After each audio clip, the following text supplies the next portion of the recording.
bon, t'es parti, Bi? Oui, c'est par là, non? Ouais, vas-y. Bravo, Bi! Ouais. On approche.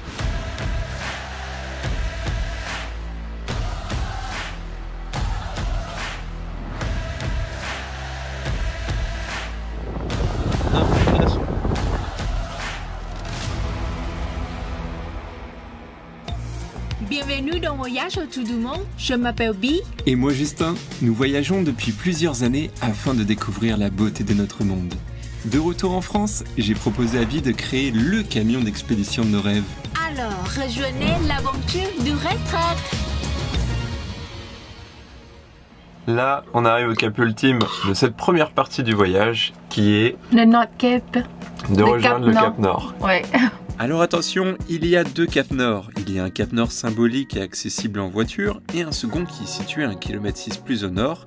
C'est le point le plus septentrional de l'Europe, mais pour y aller, on va devoir laisser notre bon vieux rétruc tout seul dans le froid et l'obscurité. Donc aujourd'hui, on va faire randonnée. Mais il y a deux choses que j'ai peur, c'est la neige et le vent.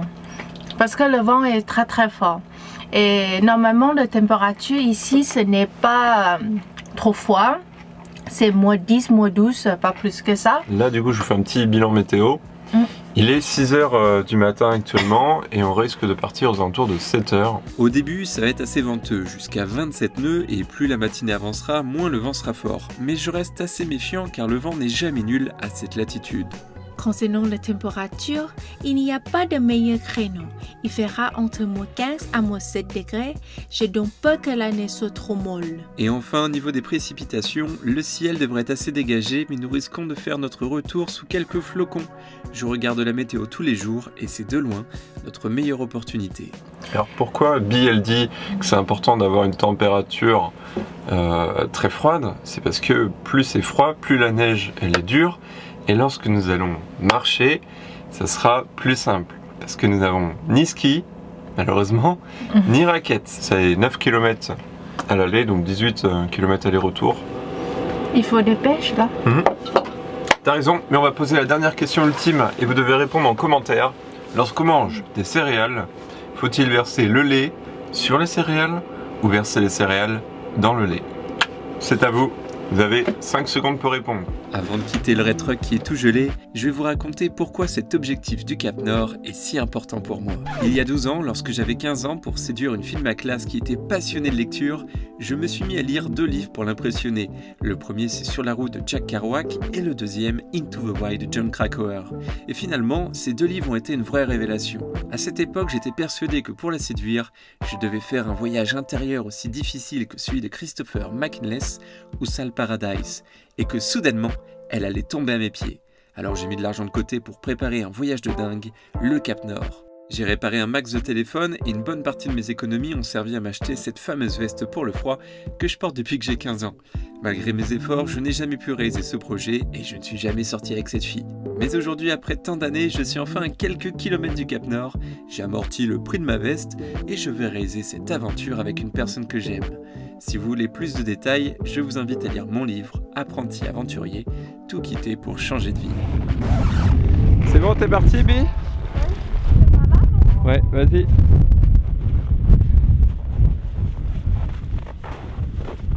Ça va, tu t'enfonces pas? Donc ça, c'est pour vous donner une idée de la quantité de neige sur laquelle on va marcher. C'est pour ça il faudrait pas s'enfoncer. Pour le moment ça me rassure parce que c'est assez gelé quoi. Là il fait vraiment nuit, donc il y a encore un petit vent. On a plutôt de la chance parce qu'on n'a pas 20 nœuds de vent là. Là c'est plutôt 10 nœuds maximum. Comment on se repère? Eh bien ça va, on s'est donné des caps, on a aussi un GPS au cas où. Et là en fait en gros on n'a pas énormément de direction à prendre, donc c'est plutôt simple. En plongée, on s'aide énormément sous l'eau du soleil pour se repérer. Le guide de palanquet va se dire ok, soleil il est main droite, on va revenir soleil main gauche. Et en paramoteur c'est pareil. Mais dans la nuit, c'est une première expérience, c'est ça qui est aussi super excitant. Pour se repérer, on a d'autres indices. On a ces petites colonnes de pierre qui représentent le sentier. Et donc s'ils sont assez élevés, on devrait pouvoir les voir facilement dans la neige. Pour le moment, la neige est assez dure, tant mieux. Moi, avec mon sac et mon poids un peu plus lourd que Bi, je m'enfonce un peu plus. Je m'enfonce même beaucoup plus. Et quand on va revenir, on va se fier uniquement à notre trace, alors faut pas faire trop de virages.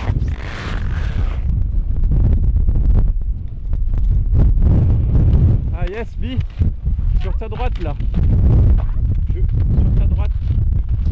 Je vois un caillou là-bas. Bravo Bi. Ouais. Ah. Bi, elle a trouvé, Oui.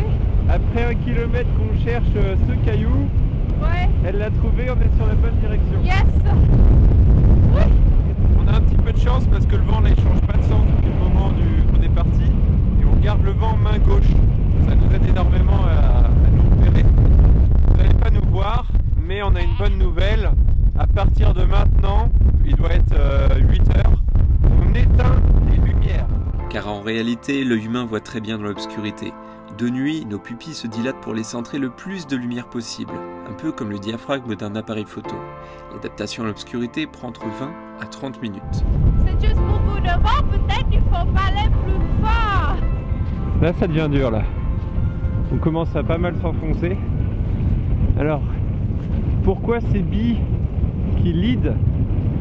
C'est parce que moi derrière, je peux voir si sa route est mauvaise. La route, c'est le tracé que Bi effectue avec ses pas. Et devant elle, c'est son cap. Et là, regardez, elle vient de tourner, un peu sans raison. Et du coup, dès qu'il y a une erreur, eh bien, je peux lui dire, ok Bi, t'es pas dans le bon cap. Car moi, je vois bien ses défauts au niveau de la route. On peut faire... Regardez, l'attaque, elle se replante. Parce qu'on utilise là actuellement le GPS du téléphone. Et entre le nord géographique et le nord magnétique, il y a une dérivation. Et c'est pour ça que son truc, il n'est pas totalement parfait. Et comment on le corrige? Eh bien, en regardant des éléments naturels. Là-bas, c'est la vallée avec la mer. Parce que ce qui est bien sur le téléphone, c'est de voir les zones où il y a la mer. Et maintenant, à l'œil nu, on arrive à les reconnaître, ou voir à peu près les hauteurs des collines et tout. Et ça nous permet vraiment de nous orienter. Parce que ça, c'est les moments qui me rendent le plus heureux. Concernant l'eau, pour une randonnée dans le froid, prévoyez bien des gourdes isothermes. C'est peut-être un détail, mais c'est le genre d'oubli qui peut vite s'avérer dangereux. Bi avait d'ailleurs préparé une bouteille d'eau avec des vitamines, et celle-ci est presque entièrement gelée. Malgré notre cadence, on a été plus long qu'on l'avait imaginé dans la nuit. Mais par chance, nous avons maintenant le vent dans le dos. Ça devrait nous aider à rattraper notre retard. Ça descend sec. Si tu peux faire du ski là. Ah ouais. Ah, Bi, t'as des cheveux blancs. C'est pas beau de dire. Oh là là. Crevasse. Bouge plus, bouge plus. J'arrive. Ça va? Oui, ça va.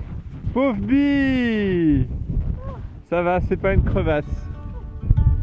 En fait, c'est tellement blanc que, bon, à l'image, vous voyez mieux les détails, mais nous, on voit pas trop. Parce qu'on a les sourcils gelés et Bi vient de tomber. Malheureusement, elle n'avait pas vu qu'il y avait un trou. Et heureusement, c'est pas une crevasse. Donc, tout va bien.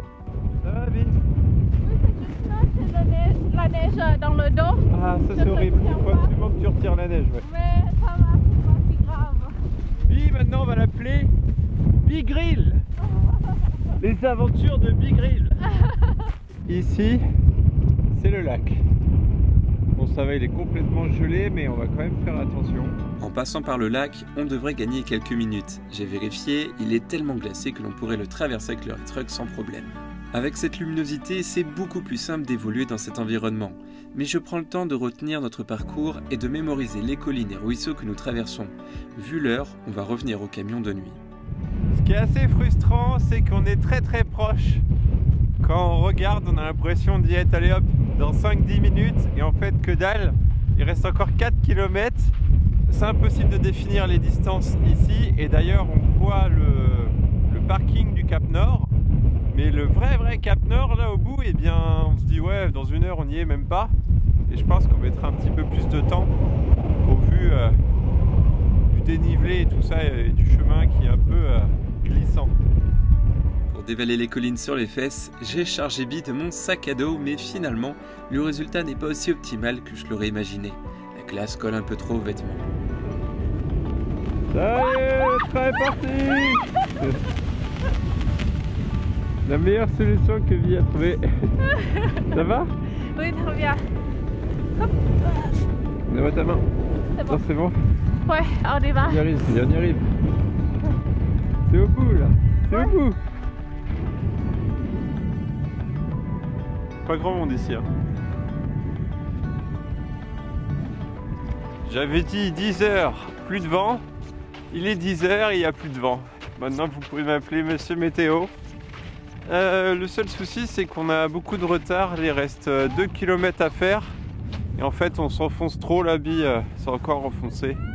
J'arrive Bi. J'arrive. Et ça devient un peu plus dur les derniers kilomètres. Et je voulais qu'on arrive à 10 heures. On mange là-bas. Un petit casse-croûte de saucisson. Et puis ensuite repartir. Parce que on va repartir déjà de nuit quoi. Et là ça va être dur. T'inquiète, tu vas pas aller si vite que ça. Lève tes pieds, lève tes pieds. Lève tes pieds, lève tes pieds. Ouais, attention à la chute. Voilà. C'est comme ça qu'il fallait descendre. Super. Oh là là. Ben voilà, tu vas t'aurais descendu comme ça, tu aurais gagné 10 minutes. Hein. Ça va? Oui. On y va. Voilà. Allez, c'est parti. Ok. Fais juste gaffe à tes pieds parce que tu peux avoir froid. T'as pas de guêtres. Hein. N'oublie pas que t'as pas de guêtres. Aïe aïe aïe, les Thaïlandaises. J'entends. Hein. Là, faut qu'on fasse gaffe. Parce qu'on traverse une petite embouchure. Et c'est assez gelé donc il ne devrait pas avoir de problème. À partir de cette zone-là, on commence à dépasser progressivement la latitude du second Cap Nord, 61 degrés et 10 minutes. Il nous reste plus qu'1,6 km à parcourir. Je commence à me demander si on va réussir parce que là, les derniers kilomètres sont vraiment difficiles. Il commence déjà à faire nuit, ça va être très dur. Et il y a de plus en plus de trous comme ça là. D'ailleurs on va passer sur une zone peut-être un peu compliquée. La neige arrive à partir de 15 h. Toutes les minutes qu'on passe à partir de maintenant, on est carrément en retard. Et c'est du temps qu'on accumule dans notre retard. Et il reste juste 1 km, hein, c'est ça qui est frustrant. Les derniers kilomètres sont très durs. En fait, la vraie difficulté, c'est l'obscurité qui arrive très vite et on n'a vraiment pas envie de se retrouver dans cette zone de nuit.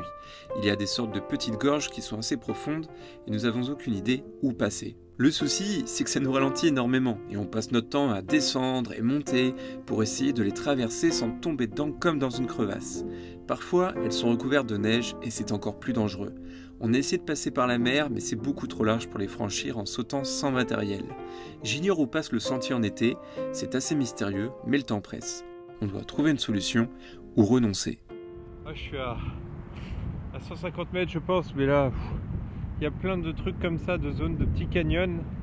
C'est super dangereux pour les traverser. Et à chaque fois je monte, je descends.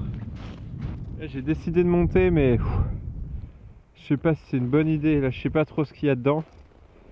C'est un peu chaud. Je suis alors parti en éclaireur pour vérifier si c'était vraiment faisable. J'ai sans doute pas trouvé le bon chemin, mais finalement... Ah, ça y est. Ça y est. On a réussi. Ah putain. On a réussi. La bille arrive tout de suite. Parce que du coup j'allais vérifier avant pour les crevasses pour pas qu'on tombe dedans. Et ah bah c'était beaucoup plus dur que je l'imaginais hein. Dans la neige comme ça. On aurait des raquettes, on aurait réduit le temps par... on aurait gagné 1 heure, ça c'est sûr. En ski on aurait peut-être gagné 1h30. Et avec un chien, en ski joring, on aurait gagné 2 heures. Même plus. Mais là faut pas qu'on traîne, faut déjà qu'on parte. La nuit tombe, On a eu 2 heures de retard. Vous vous rendez compte? 2 heures. Oh putain. Et là, ça y est, on est au point le plus septentrional de l'Europe. Pas le plus haut parce qu'après c'est les Svalbard et toutes les autres îles. Le symbolique North Cape. Ah là là. Nous sommes à la latitude 71 degrés. 11 minutes. Je sais pas si c'est écrit quelque part, j'ai peur de dire des bêtises. Il me semble que c'est 8 secondes. Je vais regarder sur le GPS. Le dernier kilomètre m'a beaucoup fatiguée, et surtout avec l'arrivée de la nuit. Il y a beaucoup de parois glissantes et ça demande énormément de concentration. Mais je suis tellement contente d'y être.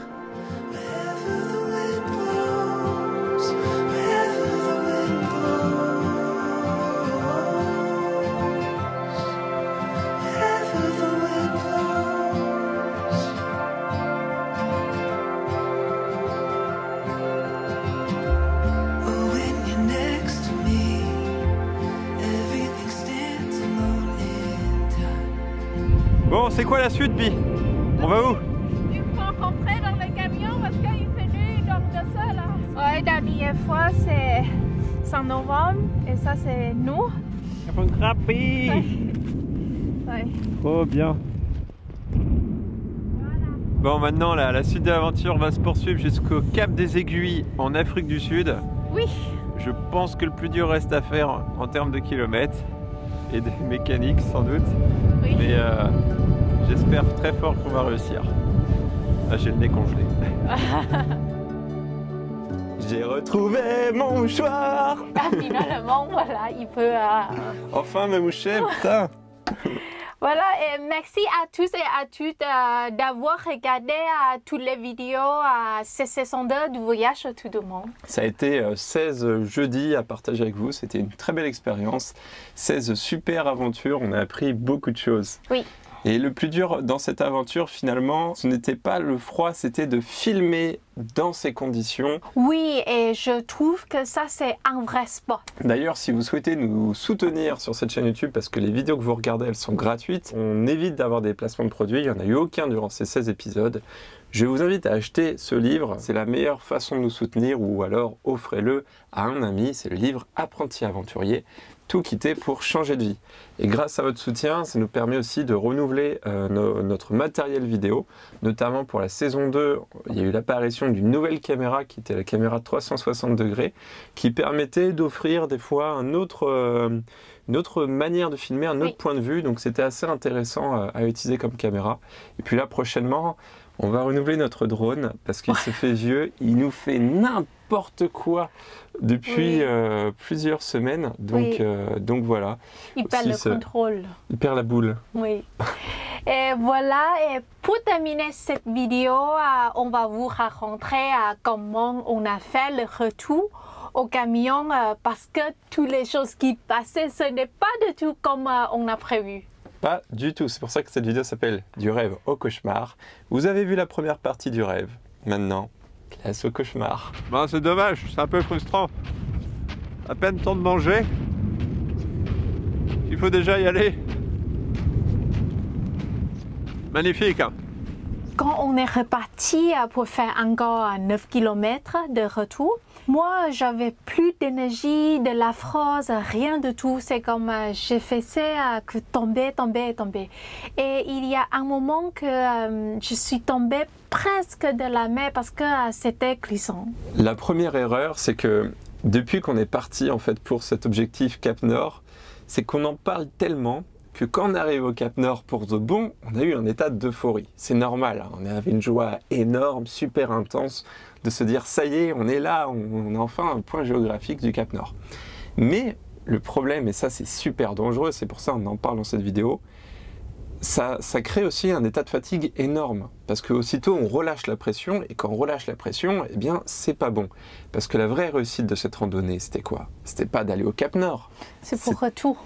Voilà, c'était de retourner au camion, surtout. Et en fait, on a surtout parlé de cette randonnée dans le sens aller, que le retour, ça a été compliqué. Ouais, et on marche, continue à marcher, mais moi je suis de plus en plus lente parce que j'étais super fatiguée. C'est pas grave, je me dis ok, on va marcher plus lentement, mais au moins on avance. Et là je regarde ma montre, je me dis aïe, dans 1h30, il va faire nuit noire. Et j'avais prévu vraiment de passer 2 passages un peu compliqués, cette fin de partie des canyons qui est quand même vraiment difficile, et ensuite les collines, là c'est plutôt physique, c'est parce que c'est de la bonne grimpette. Bi, elle parlait pas, elle marchait, moi non plus, j'étais concentré, on marchait, voilà. Je me dis, tout va bien, elle est juste fatiguée, elle en chie, mais tout va bien. Et en fait là je me retourne et je vois Bi dans la neige. Non Bi, jamais dans la neige, les mains, tout ça, les pieds, viens. Si t'as froid aux mains, ça va être terrible. Regarde tes mains là. Allez Bi, s'il te plaît. Allez, de l'énergie. Allez, du nerf. Pense à toutes les autres randonnées que t'as fait. Il reste 8 km et on les fait bien. Allez Bi. Ce soir je cuisine taille pour toi, imagine. Oh. Moi cuisine et taille. Ok. Ok. Allez, ta main. Et on va changer de gants, je vais te donner d'autres moufles. Parce que ceux-là, là, c'est foutu. Là. Allez, courage. C'est complètement gelé. C'est gelé de chez gelé. Un vrai glaçon. Bon, heureusement, elle avait des sous-gants. Mais ça, c'est fini. Hop. Ça, je vais les réchauffer. Et maintenant, tu vas passer au moufle. Oh, j'étais à KO là et moi après ça j'ai demandé à Justin est-ce qu'on peut dormir ici ou rester là parce que j'ai plus du tout la force pour marcher, mais il ne veut pas parce qu'on n'a rien du tout pour dormir et c'est comme je dis ok sinon laisse-moi tout seul. Parce que je veux que Justin il rentre au camion en sécurité. Je ne veux pas qu'il prenne la risque avec moi. On rentre dans la partie glauque du voyage. Et aussitôt, quand j'entends ça, je suis évidemment choqué. Je me dis, mais là, c'est pas Bi qui parle. C'est une Bi extrêmement fatiguée. Et quand t'es vraiment, quand c'est dur, quand t'es fatigué, c'est facile d'accepter ce genre de décision. Et là, je me dis, ok, je me mets en mode survie et je vais d'abord discuter un peu avec elle. On va arrêter, on va essayer de sortir un moment de cette petite randonnée là et de parler, de changer de sujet. J'avais plein de choses dans mes poches, des bonbons et tout ça. Je lui ai redonné du sucre. Le but, c'était vraiment d'un coup d'être quelqu'un d'extrêmement positif. Et c'est dur à jouer comme rôle parce que t'as cette partie un peu stressante avec la nuit qui tombe, dire non, t'inquiète, ça va.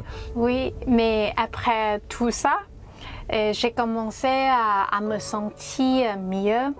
Et Justin, il m'a redonné encore des bonbons et merci, tout ça. Ce qu'il faut retenir, c'est que dans ce genre d'expérience, il ne faut surtout pas s'énerver. La personne qui va bien, elle a envie de péter un câble et se dire oh putain, qu'est-ce qui se passe? Non, on fait pas ça là, quoi.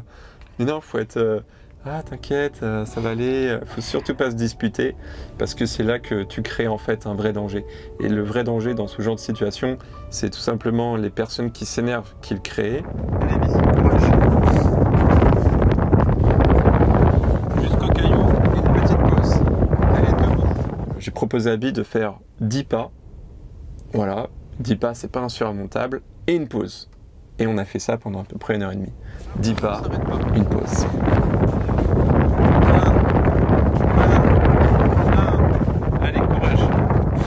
Et l'autre difficulté, à ce moment-là de la journée, on venait d'atteindre le point de température le plus élevé. Je crois qu'on était peut-être à moins 8 degrés. Ouais. Et moins 8 degrés par rapport au matin où il faisait peut-être moins 15, il y a une grande différence. Et du coup, la neige commençait à être de plus en plus molle. Parce que le matin, elle était assez... il y avait une petite croûte dessus, elle était assez dure. Ouais. Mais là, on commençait à s'enfoncer de plus en plus. Et c'était une difficulté à rajouter. Tu t'en souviendras toute ta vie. Oui. Je suis content qu'on a fait une fois, mais jamais dû se voir. Ou peut-être dans l'été. Pourtant, c'est pas le plus dur qu'on a fait. Hein. C'est pas dur, mais tu sais, avec la neige, tout ça. C'est la distance qui est dure. 18 km, c'est vrai que ça fait un peu beaucoup dans la neige. C'est comme tous les 100 mètres, je me sens arrêtée. parce que maintenant, je suis plus énergique. Concernant le soleil, c'est vrai que de ne plus en avoir depuis le cercle polaire arctique, c'est une aventure, c'est une expérience du moins à vivre. On est très content d'avoir fait ça dans notre vie parce que c'est spécial. C'est à la fois magique, fascinant, pénible, mais on est très content de l'avoir fait. La meilleure période, c'est de novembre à janvier, où là, on éteint la lumière. Alors, est-ce qu'on y voit là-dedans? On n'y voit plus grand-chose, mais on a encore un petit peu de soleil, de luminosité du moins. Donc voilà, ça aide un petit peu à voir les reliefs. Dès lors que je me suis dit, on va, au lieu de mettre peut-être 3 heures ou 4 heures pour revenir, on va mettre 6 à 8 heures pour revenir, ça crée le stress dans le genre, ok, il ne faut pas que je me plante dans le chemin du retour. Et là, on va faire 6 km dans la nuit, quoi. Ça va, Abby? Oui, très bien. T'as le moral? Je suis désolée, je suis le problème. Mais non, mais non. Beaucoup, je sens pour non, non, non, non, t'inquiète. C'est normal des fois d'avoir des coups de mou. J'essaie de garder vraiment une attitude positive, gentille, rassurante pour que ça soit vraiment agréable pour Bi au-delà de la difficulté. Et aussi, je connais son endurance, etc. Et je savais qu'elle était capable de faire cette randonnée. Parfois, on retrouverait notre trace et ça, c'était génial. Ah, ça fait trop du bien au moral. Là, avec lui, on a retrouvé nos pas. Je pense qu'il y avait quand même une chance assez rare de retrouver pile nos pas, parce qu'on est quand même dans un désert tout blanc, et en plus en pleine nuit. Mais ça fait du bien au moral de se dire, ok, on est passé par là. Je pense qu'on va pouvoir les suivre à peu près sur quelques mètres, parce que malheureusement, avec le vent, eh ben, ils sont très très vite balayés. Et il y a plein de zones où quand on marchait, aussitôt, nos pas étaient engloutis par la neige. Ah, un autre point de repère qu'on connaît bien, cette petite montagne de neige, puisque Bi est tombée ici. Donc elle a glissé de là, et moi je suis passé par là. Hey, hey. Ça va? Oui, ça va. C'est dur là. Bah, t'es courageuse, Bi, je te félicite. Vas-y, je t'éclaire. Courage, là on a une grosse montée dans la neige. Et lorsque j'ai vu la zone où j'étais tombée avant, oh là là, aussitôt mon moral est revenu. J'ai eu beaucoup d'énergie après. C'est fou de voir la différence entre une personne il y a 2 heures qui était prêt à tout abandonner et là d'avoir une Bi avec de l'énergie. Ouais, je ne savais pas où elle puisait cette force, cette énergie d'un coup, mais je restais méfiant parce que je me suis dit, quand tu t'es autant dans tes réserves, c'est forcément temporaire. C'est que ça va durer 2-3 km et après je vais avoir quelqu'un comme ça. C'est bizarre ou pas? Ah non, je pense que c'est normal. Hein. Ok. Tout ça, c'est le corps, il y a plein de choses qu'on ne connaît pas encore dessus.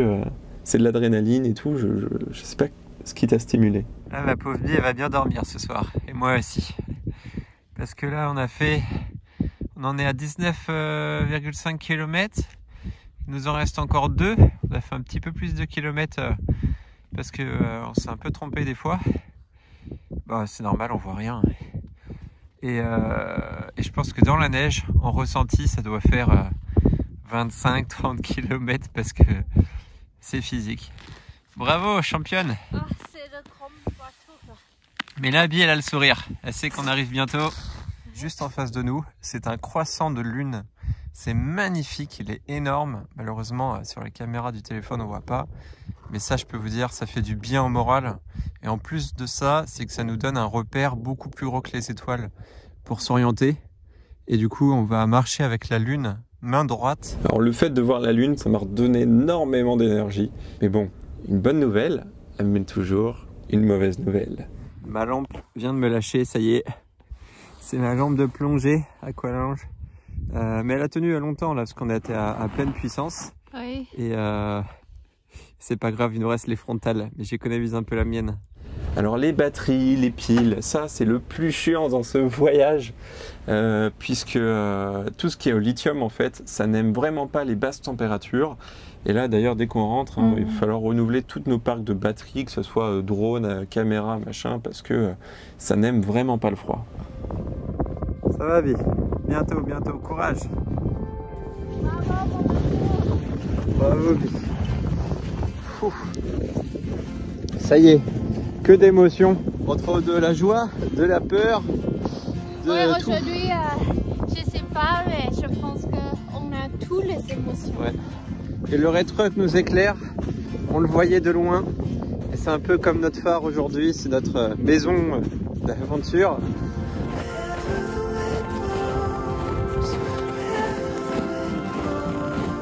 Ah putain, cette rando. Et là, si tu veux, tu peux dire que tu dors là. Comme ça, si t'as froid, tu rentres dans le Red Truck. Ah. Ça fait du bien d'être chez soi. Ouais, mais ça c'est gelé, tu vois. Ah ouais, le bonnet, il a gelé. Remonte tes cheveux. Les cheveux, oh là là, mais là, c'est bien gelé là, tout ça. Oui. Et tout est gelé là, le matériel, il va falloir le dégeler. Ouais. Je pense que le GH5, il est Oh là là, je n'ai pas vu ça. Je ne peux pas vraiment retirer mes vêtements, sinon ça va casser tout. On est bien, là on va être au chaud. Ouais. Oh, très bien. Youhou! Ah, je t'aime, Justin. Ah, moi aussi. Je fais tout ça pour Justin parce que avant j'avais très peur avec la neige, le vent, comme je dis au début la vidéo, tout ça. Mais je ne peux pas laisser Justin tout seul parce que je sais que c'est vraiment son rêve. On me fait une bonne randonnée dans un milieu comme ça là et voilà, ça y est, je suis ravi. Mais oui, à l'origine, j'ai failli partir tout seul. Ça aurait été moins amusant. Moi, je préfère partager ça et je suis trop content de l'avoir partagé avec Bi. Mais c'est cool. C'est trop cool. On va bien dormir. Ça, c'est des vraies journées. Très bien. Ça, c'est vraiment aventure. Ça, c'est vraiment le voyage qu'on attend plus que 200. Ah bah oui. C'est surtout que là, on peut dire, ça y est, on part pour le sud, quoi. Pour l'Afrique du Sud. Ça y est, quoi. Si on passe ça, je pense que Afrique du Sud, c'est... Je ne peux pas dire que ce n'est pas dur, mais je suis sûre que c'est plus simple que ça, avec le chaleur, tout ça. Ah non. Ah non? Tu ne penses pas? Bi, elle déteste la chaleur. C'est vrai, hein. C'est pas une bêtise. Moi, ça va, je suis plutôt résistant à la chaleur. Par contre, c'est vrai que c'est beaucoup plus simple d'évoluer dans des milieux froids, parce que regardez, on est bien couvert partout, cagoule, bonnet, tout ça. C'est uniquement une question d'équipement, hein, c'est tout le froid. Alors que le chaud, t'as beau être tenu, et ben des fois t'es pas bien, t'es déshydraté. Le chaud, c'est pas les vêtements, c'est énormément d'eau et une bonne hygiène de vie. Hein. Et je sais qu'on va souffrir parce qu'on est très mauvais pour boire de l'eau. On n'en boit pas assez à chaque fois. Non, jamais. Bi, elle est KO. Elle est complètement HS. Et moi là du coup je suis en train de préparer un petit ragoût de renne. C'est du renne, des carottes et des patates. J'imagine que c'est le plat traditionnel que font les grands-mères. Voilà, heureusement tout se termine bien. Bravo Bi d'avoir fait le Cap Nord. On a commenté cette vidéo à la fin parce qu'on aime bien vous partager les coulisses de nos aventures, qu'elles soient bonnes ou mauvaises. Dans tous les cas, on retient toujours un apprentissage de ce qu'on vit. S'il y a des randonneurs parmi vous ou des futurs randonneurs, petite piqûre de rappel, faites toujours attention à vous, prenez un maximum d'informations avant de partir, vérifiez la météo, allez voir les locaux pour savoir si c'est faisable ou non. Donc voilà. Oui, et après cette expérience, Justin m'a fait une surprise que j'adore. C'est à manger un king crab. Merci encore. Mais je me suis aussi bien régalé. Hein. Et c'était délicieux. Et après manger tout ça, on a discuté un peu avec les gens locaux. On a dit que nous sommes allés au Cap Nord. Tout le monde dit non, ce n'est pas possible en ce moment. Comment on a fait, voilà. Ouais. Mais je pense que c'était pour nous flatter. Eux, ils font ça à mon Oui, avis tous les matins. Voilà, c'est la fin de cette vidéo. La semaine prochaine, on ira quand même à l'autre Cap Nord faire la photo mythique. Et puis on se retrouve jeudi prochain, qui est à la découverte du monde n'attend pas. Et si vous voulez retrouver d'autres histoires, apprenti aventurier. Can't seem to settle down tonight, but I don't feel